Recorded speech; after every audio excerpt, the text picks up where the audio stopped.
Pillow talk buffet. Buffet, buffet, yeah. Pillow talk buffet. Buffet, buffet. Pillow talk buffet. Buffet, buffet, yeah. Pillow talk buffet. Buffet, buffet. Pillow talk buffet. Pillow talk buffet. Okay, I'm Jessica, I'm Clara. and we're just here to invite you along our journey. We have very enlightening and self-reflective conversations, so hopefully you can glean something from it. And today, in particular, we're going to talk about how we got to 35, our journey since we met at the ripe age of 17. Ooh, 17 years ago, my God. Let's set the scene at these golden arches in Canton, Michigan. Mm-hmm. Yep, we definitely met at McDonald's, working at McDonald's, and Clara was like intoxicating right away. Like, I loved her right away. So I'm trying to think of when we first met, but I know that right away I liked you, and that you were a lot kinder than I was at the time, my very rough 17-year-old self. And since then, we've been on this journey together to being friends and really focused on growth and being better people and keep realigning our lives to be back in each other's space. Yeah. But I guess thinking back to when we were 17, what was life like for you then? Ooh, 17, we had just moved to Canton, Michigan from EPSIODE after a life-altering event. My father ended up going back to prison. So this feels very heavy right away. But he ended up going back to prison, and so my mom moved our family a little further. We were in EPSIODE, and I needed a job, and McDonald's was the only place that was hiring. 17, I was, more than I realized, just kind of surviving. Like, just kind of trying to hold on to, I guess, like, the sweet moments of my senior year of high school, despite everything that was going on. My sister and I my senior year, that year, we were summoned to testify at my father's trial. It was a crazy time, but I worked really hard to try to make it sweet, so. What about you? It was different. I think my goal at 17, I had already been working at McDonald's for probably a year or a year and a half. Mm-hmm. Pretty sure they started hiring at 15 and 8 months, and that's when I was like, time to make money, let's do it. But, my parents didn't really get along. It was not fun being at home, so I was working to move out with the intention of moving out, with the goal of moving out. Just wanting to get out of the house, which I did at 17 in my last month of high school. And that's kind of where my adult journey started, I'd say. One of the things I appreciate about, like, us, like, the contrast in our story, or stories, but the fact that we managed, even though we've had lapses of time, like, managed to stay connected and find, I don't know, like, support in each other. Like, I was super sheltered, considering I just told you my daddy was on trial for murder. But I was very sheltered. I grew up in church, and my mom was a mother hen to to no end. And to hear you say you were like trying to bounce at 17, and I was still sleeping in my mom's room at 17. So the contrast is stark. Yeah, I wouldn't say I was sheltered then. For me, high school was 3 hours a day of auto tech, and then 3 hours a day of whatever classes I had at the time. Most of the time I skipped school to go work at McDonald's, just because that's what I enjoyed more than being at school. And I started dating a manager there. Freaking Friday. Yeah, so I was dating a manager who happened to be a fraternity brother at Phi Sigma Phi in Ypsilanti. And a lot of my life was working, avoiding school, and then meeting a lot of new people. So I kind of had that college experience early on, because I never ended up, going and staying in a dorm when I was in college. So I kind of experienced that then. And so it was like a little wilder. So we were definitely in opposite places, but it's weird looking back now that we were able to become such good friends and like to come into each other's lives so many times again since then, that things were so different. Because basically we're soulmates. Yeah, Kind of. platonic soulmates. Platonic soulmates. Let's That's right. not get it twisted, people.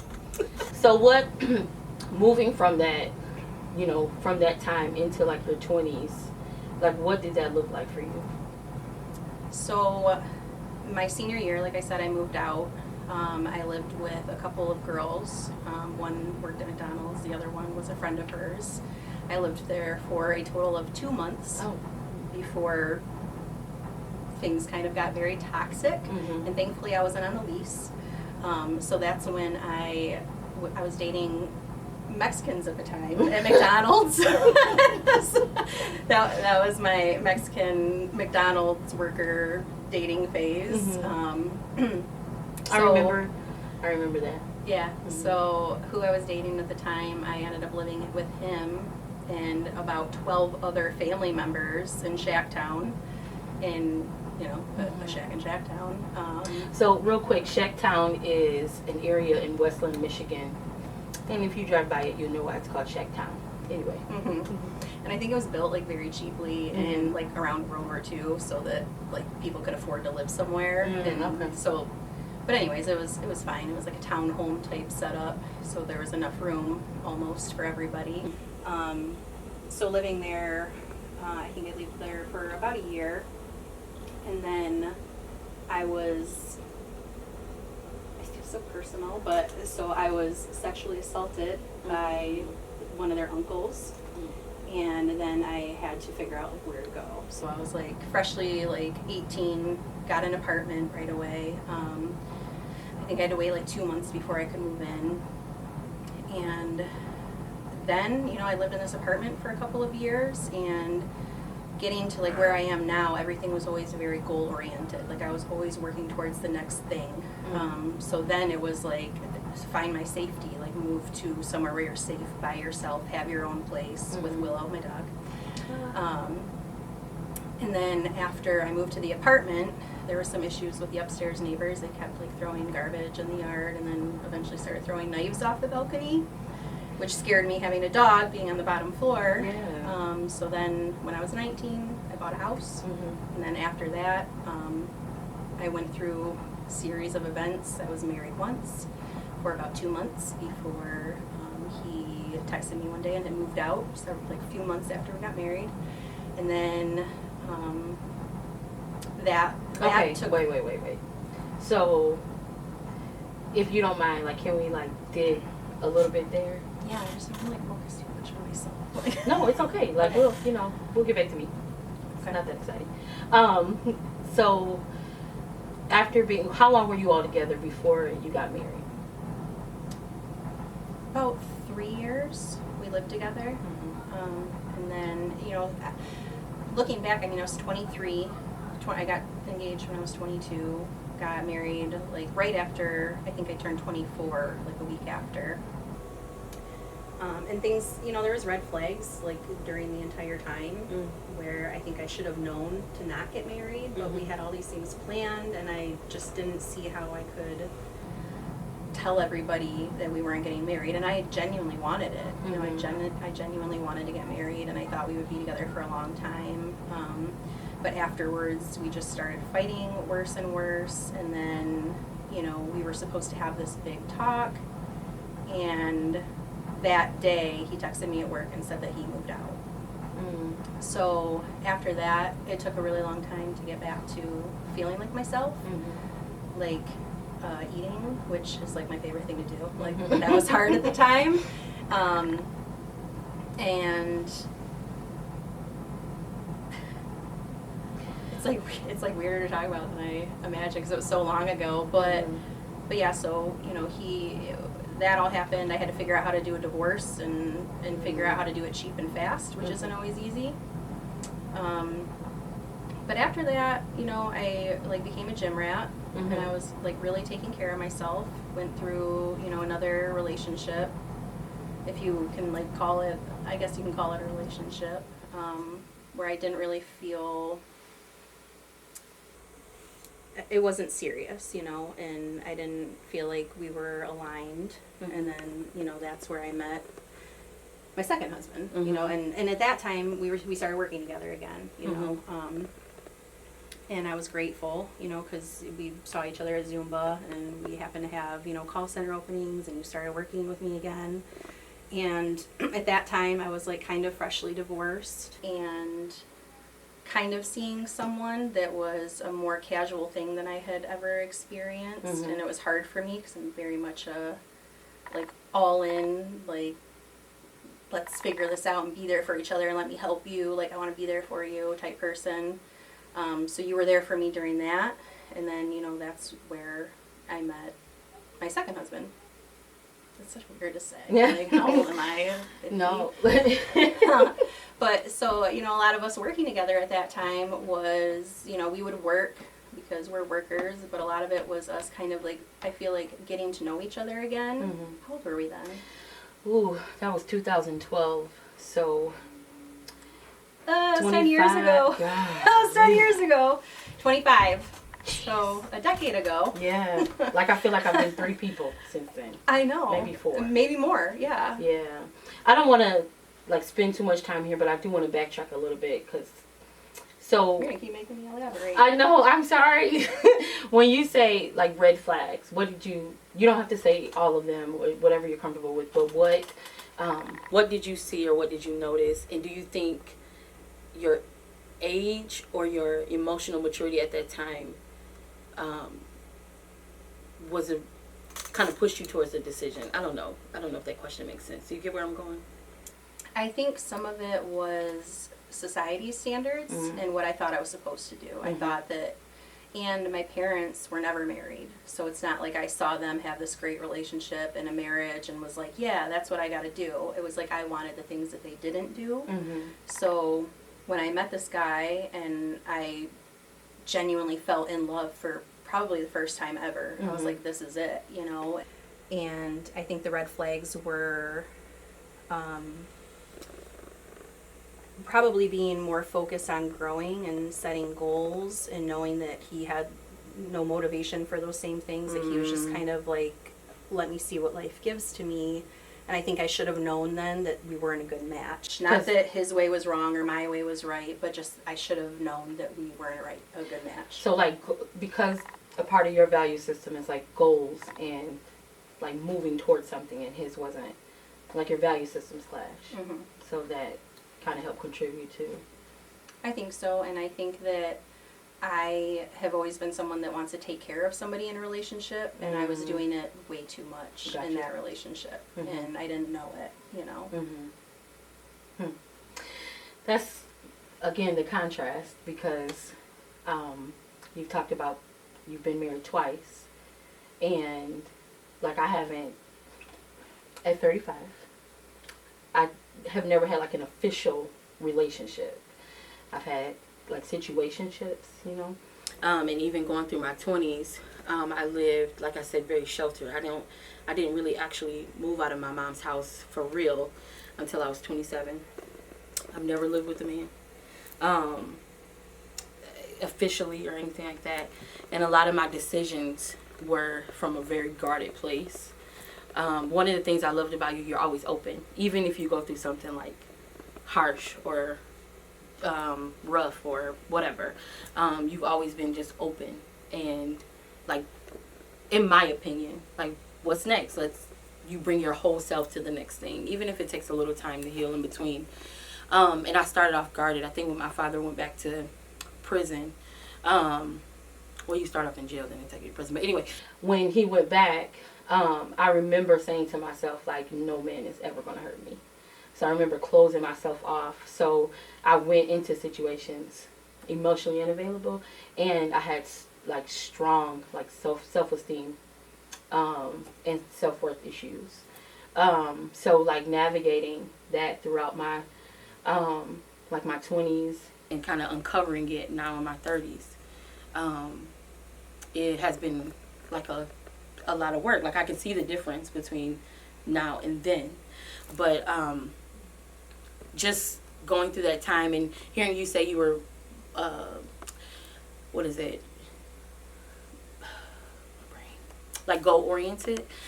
I flirted with my goals. Like, so I was enthralled with the idea of producing something or making something or doing something, but the fear to actually like put it out there and follow through was always super crippling most of my 20s. So I did what was safe, you know, like I stayed in very safe spaces. That's things that felt safe to me, you know. So I did a few things, but I was more enthralled with the idea of a goal versus actually meeting and surpassing that goal. So can I ask you a question? This is kind of like, because I want you to go back and like give like a timeline to get to like 25, like when we, you know, the time between McDonald's and Lotus.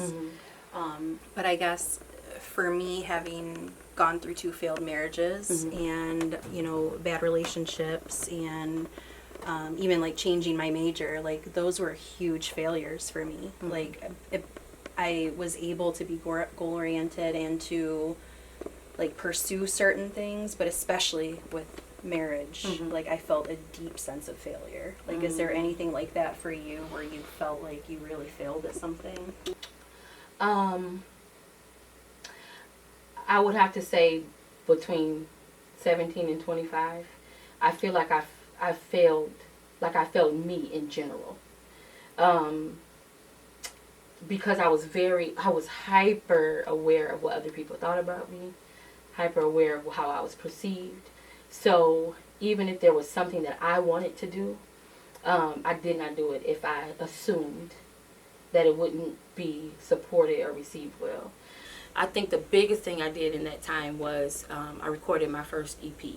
If you don't know what an EP is, it's like a small musical project. And I still have copies upon copies like in my possession. Because again, I was enthralled with the process. I love the idea of recording music. I love the idea of creating, but putting myself out there to be received was something that terrified me because I just did not feel good about myself. Even my romantic or situationships that I had, there weren't a lot, FYI, but the ones that I did have, they were a reflection of how I felt about me. My mom, again, was a mother hen. So it took me a while to learn this, but she, what's the word? She kind of projected onto us her own fears and insecurities. So you have some parents who are like, they push their children as a result of their own fears and insecurities. My mom was like, no, stay close.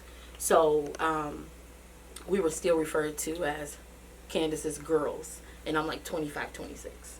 You know, like we were under her a lot. So fighting for my own independence. I started college, but I didn't finish or even get, I don't even know if you call it young finishing, because I don't even think I got as close enough to think I was going to finish. So like I just quit. I quit almost everything. And I lived in my imagination. I lived in like distraction. And so would I do anything different? I don't know. But I feel like I failed me just in general. You know, I just never felt like enough. So I didn't do more or didn't live up to what I felt in me. If that kind of answers the question. Yeah, it does. Yeah. So your sense of failure is not doing more for yourself. That makes sense. I feel like I stayed behind the ball a lot, you know, and looking at other, like I remember seeing your wedding pictures of your first, because I was in the second one, but I remember. You might have been first though. Don't forget that. Oh yeah, I was. But yep. And that was another thing though. That was another thing, like just feeling so insecure that I couldn't even show up for my friend You know what I mean? Like, and then looking from afar at the photos and what I missed, but just feeling so ashamed of myself that I couldn't even get past it enough to show up. A lot of my 20s, I hid a lot, and I avoided a lot because I always felt like I just didn't meet the bar. And even if I was just projecting it on myself, I felt like that a lot.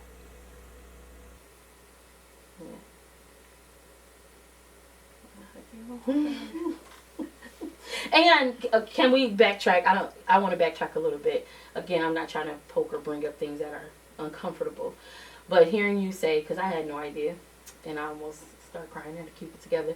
Hearing you say that you were sexually assaulted, at least I don't remember us talking about it. Like, I also lived in this,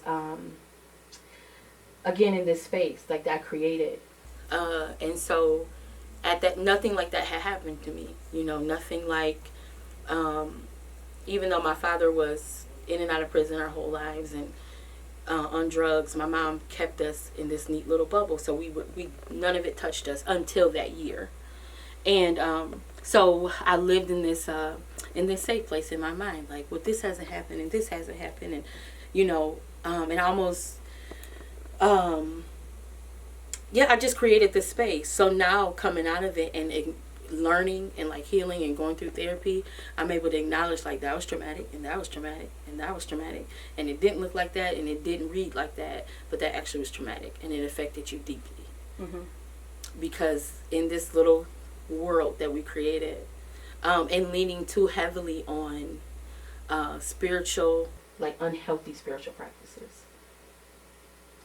That makes sense. I think too that like we forget that like that we all have traumas, and I know even now, like as a 35-year-old woman, there's times where I'm like, why do I just want to sleep and not do anything? And I have to remind myself, like, okay, what just happened? You just went through a divorce. You just had this argument. You just started a new job. You're going through this stuff with your kid. Stuff like that weighs on you, but when you compare it to other things that you've been through in your life and you think that those things that happened to you were bigger or had a bigger effect on you, you're like, well, it's not as big as that thing that I already went through, so I shouldn't be bothered. Like, these things aren't as big, so why do I feel this way, you know? So I have to do that with me to remind myself that, you know, certain things are still traumatic and there are things that you still deal with as an adult that you've never resolved. Oh my God. Like, I had, I'm like therapy connoisseur or whatever. So you know I love therapy. You know so I recently started seeing a new therapist. I just moved back to Michigan, so I had to get a new one. And we were talking in my most recent session, and she said, Jessica, I don't think you've grieved any of your losses. That's why everything feels so heavy now. And I was like, dang. Like, it when she gave language to it, it helped make sense. Because you just compartmentalize. It was a few years ago, I had a friend tell me, because I romanticized the relationship I had with my father, I only had really good memories, right? Like, whenever he was home. And this is not to bash my father or anything like that. I only had really good memories. So those are the things that I clung to. I grew up visiting him in prison. You know, like, my mom took us. My parents were still married. My mom was trying to do what she felt was right. So I have these childhood memories of going to prison to see my father. All of this stuff was normalized. I can remember 3 distinct times when we picked him up from prison, you know, so hoping that he stayed home that time. But I was like in my early 30s when a friend said, she was like, just your dad. I would always say, my dad's a good guy, he just couldn't stay out of prison. And she told me, she was like, but he wasn't. Now, I'm not going to lie, I wanted to jump through the phone and slit her throat. But after I sat back and I thought about it, it made me confront the reality that there were things in him, there were habits or whatever that he had that kept him from being what I saw. And I had to address those dualities. Do you think that your mom, and then also like a combination with religion and wanting to be a good person and kind of, you know, getting a slap in the face and then turning the other cheek. Like, do you think that had something to do with why you were that way with your dad, or do you think there's something more like specific that made you more forgiving? I think, I don't think I've ever thought about this. I guess now if I had to answer, I think it was a little bit of both, right? Like, my mom never talked poorly about him. She never, again, they were married. So in my mind, like, this is okay. Spirituality as a Christian, learning about forgiveness, you practice forgiveness, right? Like, I never, as a child, we were so sheltered that I'm very, I even notice this as I look back as a child. I'm very perceptive and like discerning, right? Like, so I can look back at moments where I knew things weren't right, but I didn't quite know what was wrong. But again, my mom she was like a bulldog concerning her children. So there were things, she ended up telling us stories when we got older, like she would have to go get her car from the dope man because my dad would have sold it. When I was 16, my dad sold my car to the dope man. And so I had to, and so I got it back, like I got it back like the next day, but he was supposed to be taking it to get it fixed, and he took it and sold it. So it wasn't until I was 16 where she couldn't shelter us anymore, because now I'm old enough to kind of say, hey, that's jacked up, that's not right. She couldn't just send him to my grandma's house or send him away, or he'd end up going away, you know what I mean? So not to get too far off the track here, I think how I like my belief system, I wanted him to be what I perceived. I wanted him to be the man that I romanticized. So I think that part of my personality, part of my belief system, watching my mom stay even or forgiving or not really knowing her deep pain, kind of helped in me staying safe in this bubble until I couldn't anymore. When did that bubble pop for you? Concerning my dad, that bubble popped when I was like 27, 28 maybe. Somewhere between there. We were writing back and forth and trying to communicate. The communication was off and on when he went away that time. And so he was moved back to like Detroit, so he was closer for visiting, etc. But going to visit him as a grown adult and realizing I'll never have my dad in the capacity that I need him. Like, he'll never be able to come rescue me from the side of the road. He'll never be able to embrace me or hug me when I'm sad. I can't be like, yo, dad, let me get $30. Like, I can't, that's not a thing. And so I remember visiting him, and I came home, and when I got home, I just fell out on the couch, and I was bawling because it hit me for real for the first time. And then shortly after that, I remember writing him because I was ignoring a lot of his letters and correspondence because it felt like an open wound every time I read his letters or correspondence. So I remember writing him because I didn't want him to be upset, telling him like, Dad, I forgive you. I'm not upset, but just be patient with me because I'm learning how to navigate. And I had no idea. I hadn't even started therapy yet, anything. I like to read and dig, and if something's wrong, I want to figure out what it is. So, at that time I was in therapy, but I would try to figure it out. But I knew that it was too much. And so I wrote him, and I tried to be as eloquent as I could and gentle as I could. And one of the things that I told him is, like, if we're going to continue to correspond, I really need you not to, like, hit the victim trail, right? Like, we can't do anything about what's going on. It is what it is. How do we move forward? And his response was something that I never expected from him. He's always been gentle and kind and funny. And his first line in response to me was, I read your letter and I was very despondent. Then he said, it's a free country and I can say whatever I want to say. And that was the first time I saw he went from father to just a man. Like, it felt manipulative and it hurt. Because I'm like, God, I did my best to communicate to you, like, I'm not angry, but here's what I need for us to do in order to move forward. And so then I felt guilty, like I poorly communicated it. So that's when the glass shattered. And it's been staggering ever since. I remember when you got that letter. And I know that it changed things for you. Do you feel like that's really the first time you had to set a hard boundary with somebody? Probably. I didn't know it at the time. I didn't realize it was a boundary at Right. the time. But yeah, and because I have a knack for people pleasing, I don't want to upset anybody. I don't want anybody to be angry with me, and I don't like being misunderstood. It was, it sucked. Yeah. Yeah. It's weird looking back and like figuring out what boundaries were Mhm. like that we set. Yeah.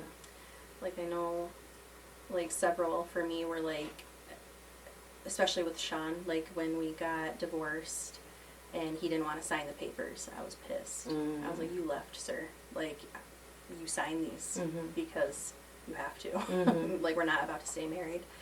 And then getting to a place where I cut him out of my life completely and never answered any texts, any messages, like none of those things. Like, that was a big moment for me. I can't imagine doing it with a parent, honestly. I mean, I've set like small boundaries, but not, big ones that kind of navigate your life going forward and how you interact with them. I've done it with other family members that just became toxic and mean, and people that didn't bring any joy to my life and only brought negative.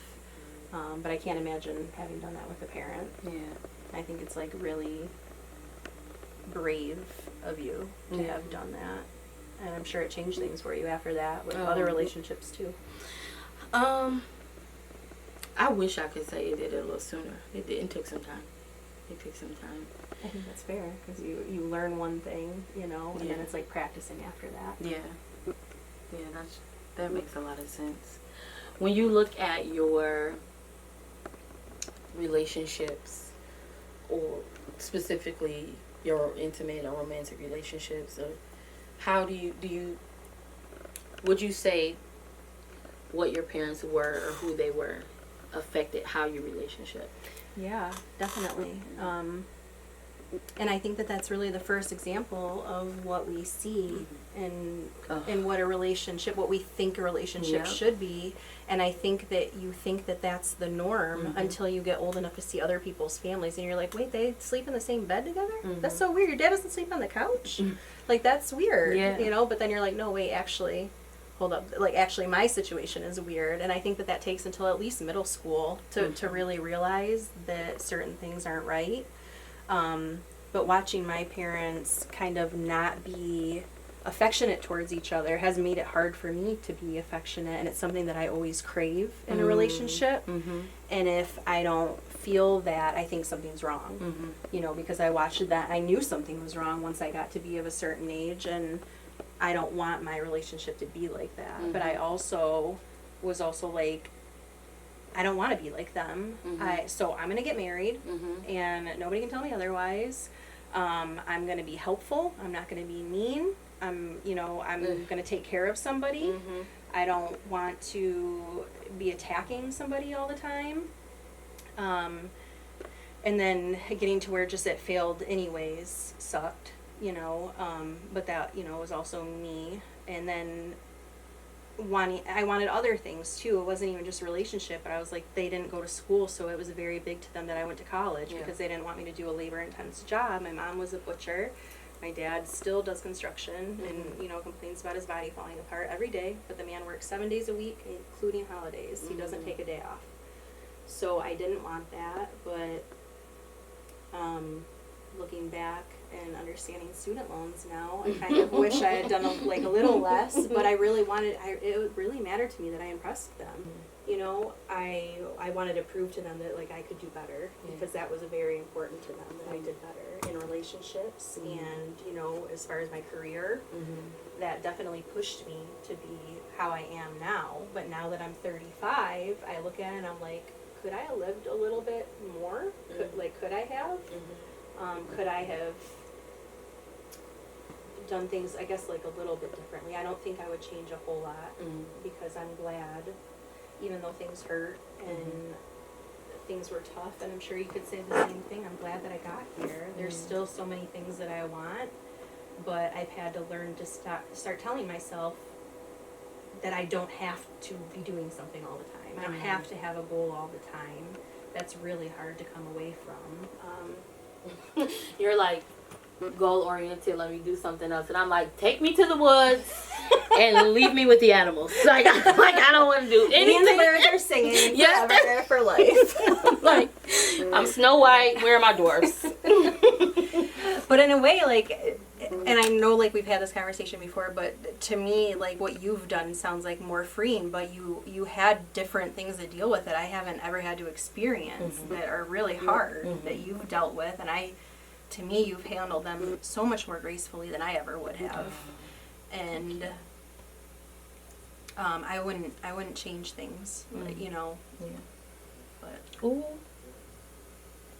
okay. I'm not about to do it. So yeah. Take a drink. I think Take a drink.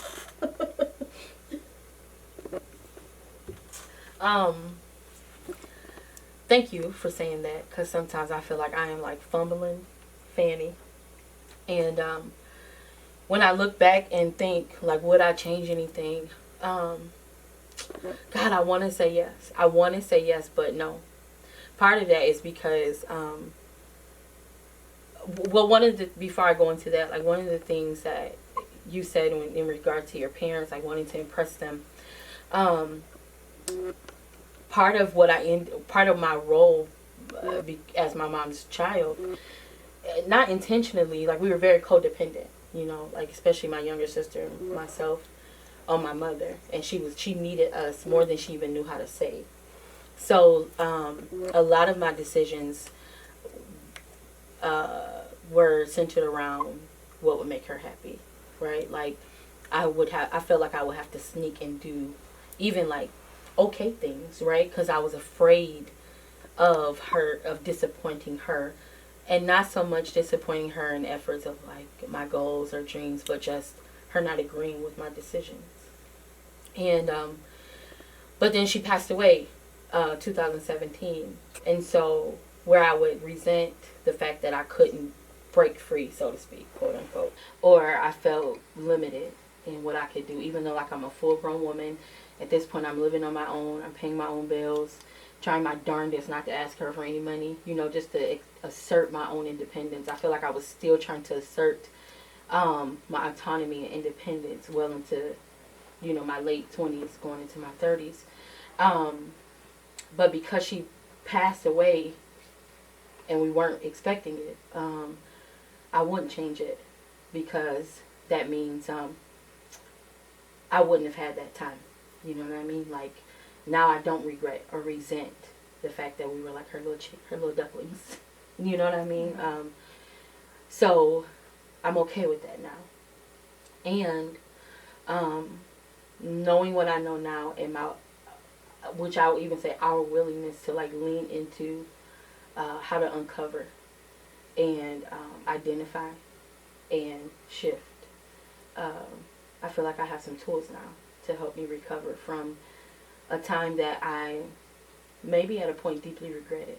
You know, like, I didn't do anything in my 20s to me that was worth hoo-haing about. You know what I mean? Even down to living, you know, like, I wanted to be in ministry and try to do all the right things. I was always back and forth between my belief system and what I felt like I was supposed to do, and then, again, my independence, right? So living as a Christian or as a believer or whatever felt really restrictive in some places.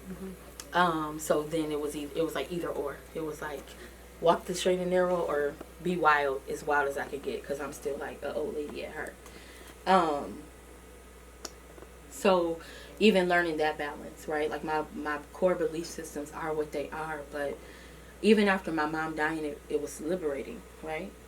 I know that's crazy to say, but I moved away for a few years, and I spent that time, like, being okay with my decisions, even if they were raggedy.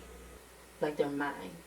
These are my decisions, you know, not looking for permission from anybody. But because I was that child that needed, like, affirmation and encouragement, I was open to anybody's opinion. Now, I'm open, right? But I'm okay making my own decision. Even if I have to mull over by myself. You know, like I'm a little bit more confident in deciding what I want. And one of the things I admired and still admire about you is, you know, you think you were mean. You were just, to me, you were just very forward. This girl's the reason why I halfway put on makeup today. But, Oh, you tell me the story. Yeah. So we were, back when we started working together in 2012, I was coming to work clean, with clean clothes, but I was not kept, you know. I acted like I lived in a barn. And a lot of that had to do with, like, my esteem and how I felt, you know. Like, I just was like, whatever, it doesn't matter. And about 4 months into us working together, one day she said, can you put on mascara or something and take that babushka off? I will wear these scarves. I wear these scarves, and until I mastered how to wear a scarf properly, I wore this butterfly scarf with everything. I don't care what I had on. And I never was offended. I just was like, well, dang. But I went to the store, and I got some makeup. And so even 10 years later to this day, when I walk out the house barefaced, I hear her voice. Now, I don't always listen, but I hear Clara saying, put on some mascara or something, you know, so. When you told me that, I had completely forgot that ever happened, honestly. And when you told me and I remembered, I was like, damn, I was a bitch. I was so, that seemed so mean to me. And I had to think about, like, what helps soften me, and I know that you have. So even though, like, I might have been hard on you, but I would like to think that then it was because my intentions were good, and I wanted you to feel good about yourself, and I know how pretty you are, and, you know, seeing you not try, I guess, set me off one day. And I'm so sorry still. No, don't apologize. I was like, thank God she's still my friend, because why would anybody be? No, okay, so I will say, Clara was to a very passive, a recovering passive person, and all the things that I've already mentioned. Clara was sometimes a little scary because she was very forward and only scary because my strengths, not my strengths, but the things that my fears, right? Like you were strong in areas I was not. You knew what you wanted. You had no problem saying what you needed to say, expressing what you wanted, you know, speaking your mind. And I was conditioned, and I learned how to try to present something very, very nice, if I had to even open my mouth and say it at all. So what was scary to me then was a result of me not being developed in who I was. You know what I mean? Like, so not scary bad, because obviously it wasn't enough to run me away, but there were some times where it was overwhelming because I didn't know. You know what I mean? I was just like, I didn't know how to communicate well enough, you know, without the fear of being rejected, or the fear of rejection is a monster. You know what I mean? So even if you know someone loves you, being able to assert what you need to say or what it is that you feel is scary, right? Because ultimately you don't want to be rejected. Yeah, I think that's true for everybody. I only laughed because when you said I was scary, I pictured myself as Samara from The Ring climbing out of a TV. That's just what I pictured, because my hair is very dark then. That movie was scary. But I think, like, we're a good duo, because where I might have, like, helped you be more direct and assertive, you helped me kind of, like, tone it down, and I think I really needed to. Like, I don't know why I was so mad. You know, I think I was, like, very rough, especially looking all the way back to 17. I was just, like, mad, like an angry teenager that was like, why do I have to do this? Like, I hate going home. And then going through the things I went through, you know, I think that they hardened me a bit. And even though I was able to be direct, I wasn't able to be vulnerable. So I think you've helped me do that a lot, as far as, you know, and, like, even thinking back to when we worked together at Lotus, there was a lot of times where you'd say, do you think that you're feeling this way because of this thing that you experienced with your parents? Whose therapist was You're mine. But that, I think that, you know, pre-therapy, I mean, I didn't go to therapy for another, you know, 8 years, you know, and we were very connected, and not that we're not now, but I mean, Mhm. like that, I think that was the first time we built like a solid friendship. Like we were friends before, Yeah. but we didn't like really talk about these deep things. Like I had no idea what was going on with your dad when we were 17 years old. When we started working together at Lotus and could really talk through these things, Mhm. I was like, damn, like I didn't know what you were going through, you Mhm. know, during that time. So I think I learned to be kinder from you. Mhm. And I think you taught me to have grace for people, because I a lot of times felt like I couldn't be vulnerable, and I was direct and probably mean, because that was my way of shielding myself. Mm. It wasn't, you know, because I figured the people that won't stick around, you know, were probably going to hurt me anyway, Mm. you know. And then eventually, you know, especially after being left in a marriage, I definitely had a fear of abandonment. Yeah. You know, I just kind of thought like everybody would leave. And you taught me to have grace for people, and to not just think that they're bad because they did something bad. And especially hearing about your dad, like I understand that about you a lot more, and like why you're like that, and why you helped me be better. Oh, I didn't know. Like I knew kind of because we talked, but like hearing you like talk through it, yeah, you made me feel like I am woman hear me roar. It took me a while though. It took me a while, and even sometimes I'm like, is it okay if I roar? I haven't seen a babushka though in a long time. I threw that a babushka away. That was my homegirl. But there were like we went back and forth though, because there was like plenty of outfits or pants where you're like, can you burn those? And I wear, and I did it to you too. We definitely told each other to burn our clothes. Don't wear those back here. I don't want to see you in those khakis. Oh my God, I forgot. That's my favorite type of friendship though. Like when I can be like open and honest. It's very, it's too hard to be like neat, you know? Like I don't want to intentionally hurt anyone's feelings, but you know, you gotta be able to take it a little bit. That's why I love you. So you can just go back and forth and be like, what did you do that for today? Or why'd you wear that? Yeah, I like that. When you were 17, what did you picture life like for yourself at 35? Like, where did you think you'd be? Married. No, married with a few children. I was going to be some sort of a speaker, and I was going to sing. But one of the things that was very important to me, like, was family. I guess, like, duplicating, obviously not what I had, but even as a little girl, I was always, like, romantic and stuff. You know, like, I wanted a family, and I wanted to be a mom. And Thanks, Disney. yeah, yep, Disney. Good old Disney.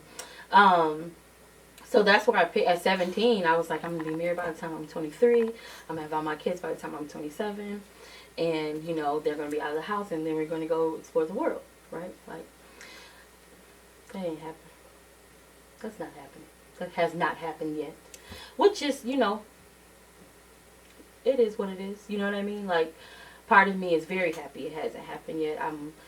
The level of emotional availability that I would have had is zilch, right? Like, it's very easy for me to talk about.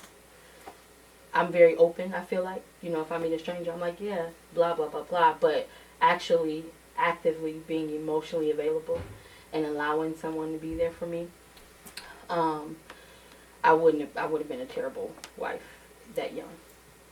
I don't believe you, but Yeah, I think so.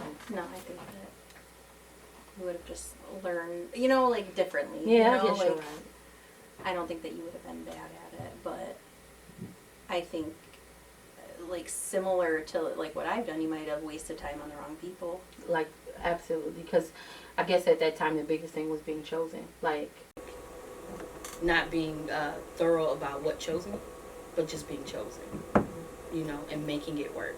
And I guess that's kind of what I did, you know, with us going to, like, visit my father in prison and stuff. I wanted the bare minimum, right? Because the highlights or the highs of our relationship was going to visit him. So I was comfortable with nothing. With, like, the fun part of it, right? Mm-hmm. Or as fun as it could be in that regard. But, you know, I'm here now.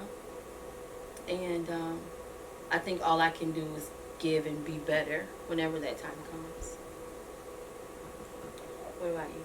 I think that at 17, my only goal was, I mean, I wanted to move out, obviously, but at that time, I really wanted to be a veterinarian. All I wanted to do was go to school and then go to Michigan State to be a vet. I didn't care who came along. I just was like, and I'm an only child, so I wasn't thrilled about kids. It wasn't something that was a deep, desire of mine. It wasn't even a goal at all. I was like, I'm going to be a vet, and I'll probably have a farm, and I'll live on all this land, and I'll just like have my own shelter, and I'll just help all these animals. And then life like slapped me so differently. Like none of that happened. I met someone and I fell in love and got married. And then especially I think because the first marriage failed, I think I was like, no, like I'm gonna get it right, and for the second time around I was like, yeah, like I'm definitely gonna get married and it's gonna last forever and I'm gonna have kids. And I really did want kids, and that's thanks to my cousin's son Mikey, who is the only child still in my family, including my own children, that looks like me. But I got to watch him when he was in kindergarten. He is now graduating from high school, which is wild. But spending time with him really was like my first experience with a kid, and we were similar, and he loved skulls, and he loved, being outside and eating trash food with me. He was like McDonald's, Happy Meals, and pretzels for breakfast. And I was like, you are my kid. So he kind of changed how I looked at having kids, and I was like, that would be actually kind of cool to have mini versions of myself. So getting married the second time, I really was like, I'm going to get it right this time. I picked a good person that really cares about me and will never leave me. And then I, obviously had 2 kids, and it still wasn't right. So I really thought it would last, and it didn't, and that sucks. But I never, at 17, would have saw myself twice divorced with 2 kids. Never would have thought that was a thing. That was like defining of who I am as a person. Obviously there's other things, like even separate from being a mom, there's other things that define me, and that's for like any mom. But I definitely didn't see meeting here at 35. And that's again like one of the highlighting the contrast of our relationships or experiences. Like we're here at 35 together with similar desires, but with such different roads to get here. Single and no children, like never even having like an official like relationship, and then you having been divorced twice and a mom of 2, and like life is just life, right? Like you roll with it open and honest,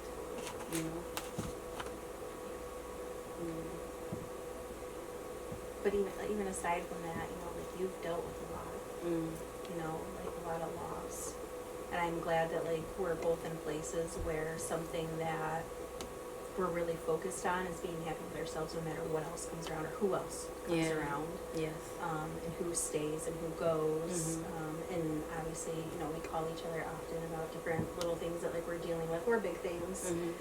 Just to be like, can you talk me off the ledge right now, because this is awful and I need somebody to talk some sense into me. And always, to me, your perspective is like, it changes my world at the time. It changes my entire demeanor, after I talk to you. So it is like wild that we've both gone through different things, and we're in this place of growth, and trying to be stronger, more self-aware people. So I guess kind of coming to somewhat of a conclusion.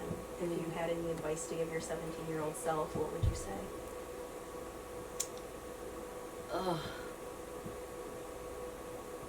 Like you're worthy. Like start this journey knowing like you're worthy. Like you're enough. Like you really, really are enough. And you can do anything. You're plenty. You're plenty. You're plenty. And make sure somebody can afford you. Ooh! Is what I would say to 17-year-old. I love it! I don't know what I would say to 17-year-old me. I think I would be like, start taking collagen when you're 23. I would definitely recommend that. So anyone that's 23, start taking collagen in your 20s. Don't wait till you're 30. Don't use hair box dye.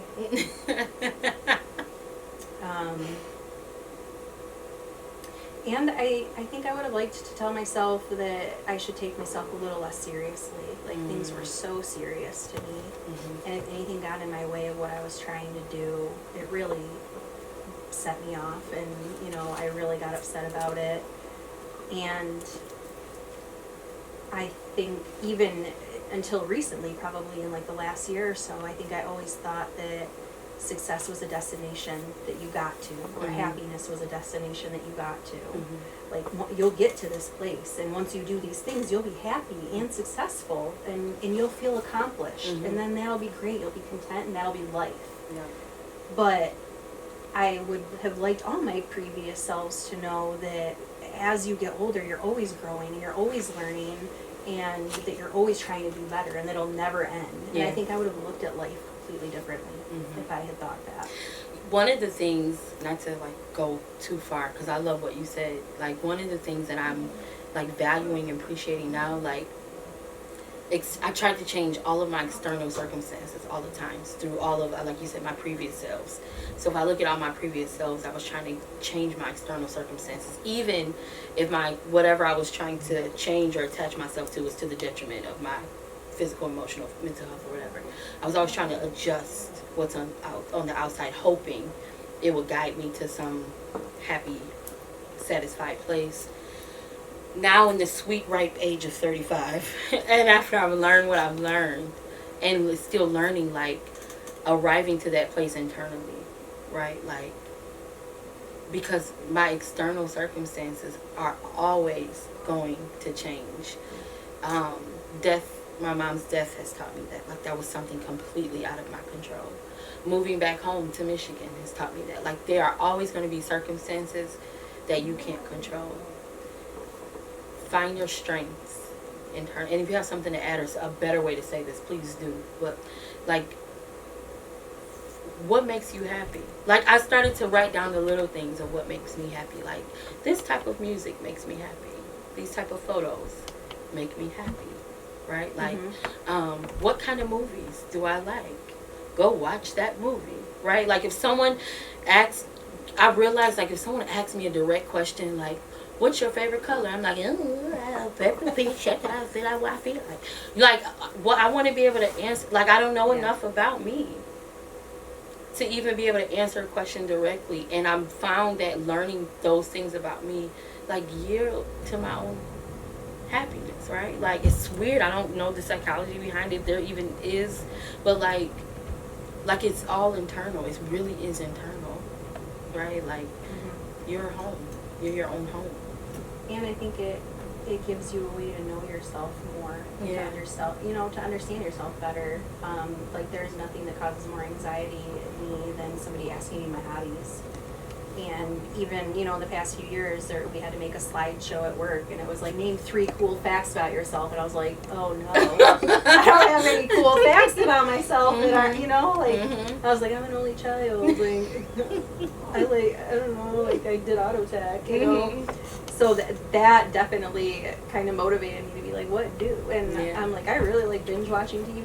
I really like being okay with those type of things in a world that's like go get BB, Right, where you always have to be selling yourself, or always have to be, working towards something, which is something I've always done. And now just being okay with things that make me content and comfortable. Like living in the woods with the squirrels. Yes, and safe. I really don't like squirrels, but right.